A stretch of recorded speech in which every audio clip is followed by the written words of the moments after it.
एक होता कारवर, प्रत्येकानं आवर्जून वाचावं असं सुंदर पुस्तक, जे लिहिलं आहे वीणा गवाणकर यांनी. मेरीचं ते पोर, जेमतेम श्वासोच्छ्वास करणारं, काळं मुटकुळं.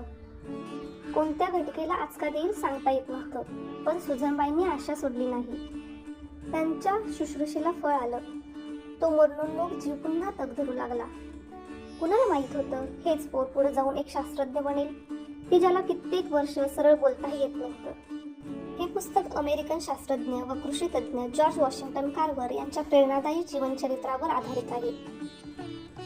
गुलामगिरी, गरिबी आणि वर्णभेद यांसारख्या कठीण परिस्थितीत वाढूनही कार्वर यांनी शिक्षणाच्या बळावर मोठं संशोधन केलं आणि शेतीच्या विकासासाठी महत्त्वपूर्ण योगदान दिलं.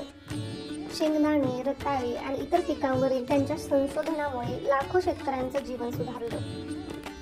हे पुस्तक का वाचावं, तर हे पुस्तक आपल्याला प्रतिकूल परिस्थितीतही यश मिळवण्याची प्रेरणा देतं. जिद्द, कष्ट आणि ज्ञानाची ओढ यांचं महत्त्व समजावून सांगतं. विज्ञान, शेती आणि समाजसेवा यांचा सुंदर संगम दाखवतं. वर्णभेद आणि गरिबीवर मात करून जगप्रसिद्ध शास्त्रज्ञ बनलेल्या जॉर्ज वॉशिंग्टन कार्वर यांच्या संघर्ष, जिद्द आणि समाजसेवेची ही हृदयस्पर्शी कथा प्रत्येकानं एकदा तरी वाचावी. एक होता कार्वर हे वीणा गवाणकर यांचं प्रेरणादायी चरित्र आहे.